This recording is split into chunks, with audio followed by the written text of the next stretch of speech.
కీర్తనలు 8వ అధ్యాయము 1 వచనము. యెహోవా మా ప్రభువా, ఆకాశములలో నీ మహిమను కనపరుచువాడా, భూమి యందంతటా నీ నామము ఎంత ప్రభావము గలది. 2వ వచనము. శత్రువులను పగ తీర్చుకుని వారిని మాన్పివేయుటకై నీ విరోధులను బట్టి బాలుర యొక్కయు చంటిపిల్లల యొక్కయు స్తుతుల మూలమున నీవు ఒక దుర్గమును స్థాపించి ఉన్నావు. 3వ వచనము.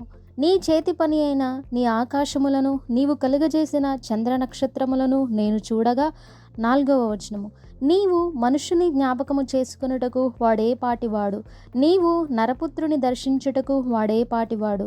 5వ వచనము. దేవుని కంటే వానిని కొంచెము తక్కువనివిగా చేసి ఉన్నావు, మహిమా ప్రభావములతో వానికి కిరీటము ధరింపచేసి ఉన్నావు. 6వ వచనము. నీ చేతి పనుల మీద వానికి అధికారం ఇచ్చి ఉన్నావు. 7వ వచనము. గొర్రెలనన్నిటినీ, ఎడ్లనన్నిటినీ, అడవి మృగములను, ఆకాశ పక్షులను, సముద్ర మత్స్యములను. 8వ వచనము. సముద్ర మార్గములలో సంచరించు వాటినన్నిటినీ వాని పాదముల కింద నీవు ఉంచి ఉన్నావు. 9వ వచనము. యెహోవా మా ప్రభువా, భూమి యందంతటా నీ నామము ఎంత ప్రభావము గలది.